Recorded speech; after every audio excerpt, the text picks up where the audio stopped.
السلام عليكم ورحمة الله تعالى وبركاته. يومكم معطر بالصلاة على النبي المصطفى محمد عليه أفضل الصلاة وأزكى التسليم. اليوم بإذن الله جيتكم بوصفة من بين الوصفات اللي دائما نحضرها خلال عيد الفطر المبارك اللي يدخل علينا وعلى كامل الأمة الإسلامية والعربية بالخير والصحة والهنا، اللهم آمين يا رب العالمين. وصفة البنيون بمقادير مضبوطة، وصفة ناجحة ومضمونة مليون في المئة. راكم رايحين تحضروها في وقفة. يلا نروحوا نتعرفوا مباشرة على مقادير الوصفة تاعنا وفي نفس الوقت على طريقة التحضير. إذا بالنسبة لمقادير الوصفة تاعي، عندي لهنية علبة تاع قاطو بيمو. اللهنية حكمت القاطو تاعي رحيته في الأشوار عادي. عندي لهنية نص كيس نتاع كاوكاو محمص ومرحي. عندي لهنية نص كيس نتاع حلوة الترك، زوج مغارف كبار نتاع كاكاو. وعندي لهنية تقريبا كيس تاع مارغرين تكون ذايبه. وعندي لهنايا المعجون نتاعي اللي راني راح نضيفه غير بالعقل. لهنايا بدايه نحكم المواد الجافه تاعي، هما الاولين اللي نخلطهم مع بعض اللي هما بيمو مرحي، وعندي كاوكاو محمص ومرحي، وعندي حلوة الترك، وعندي الكاكاو. نخلط كامل هذوما المكونات تاعي مع بعض حتى يندمجوني مع بعضهم البعض. لهنيا المكونات تقدروا تزيدوا فيهم وتنقصوا كيما حبيتوا. لهنا تقدروا ديروا مزيج ما بين الكاوكاو وما بين نواه كوكو، تقدروا ديروا جلجلان محمص ومرحي، لكم الاختيار في ذلك. حتى بالنسبة للغاطو تقدروا ديروا نص غاطو ونص غوفريت.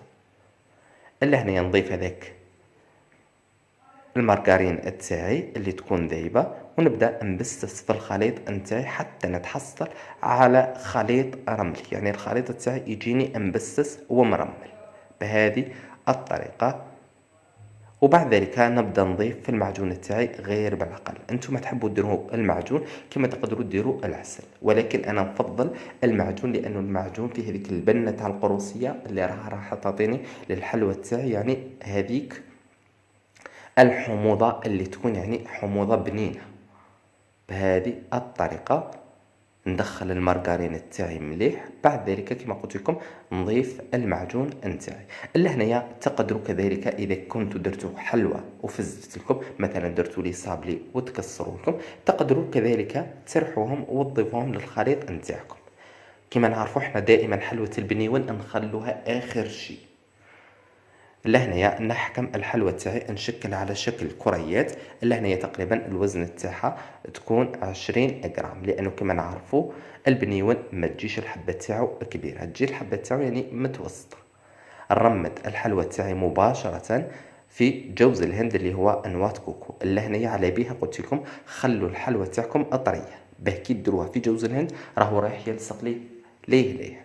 لهنا تقدروا تبدلوا نواه كوكو، تقدروا تبدلوه بالكاوكاو محمص ومرحي، او تقدروا تبدلوه بالقطايف. تحكموا القطايف تاعكم تحمصوها في الفرن ولا في المقلاة، بعد ذلك تكسروها مليح وترمدوا فيها الخليط نتاعكم. اذا بهذه الطريقه حتى نكمل نشكل كامل الحلوى تاعي بنفس الطريقه. وها هي الحلوى تاعنا جاهزه امامكم مباشره في صحن التقديم. كما قلت لكم وصفه ديروها في وقفه نص ساعه وانتم درتوا احلى واحسن بنيون. كما راكم تشوفوا خفيف ظريف. لهنا نقسم معكم حبه باه تشوفوا مدى الطراوه تاع الحلوى تاعنا.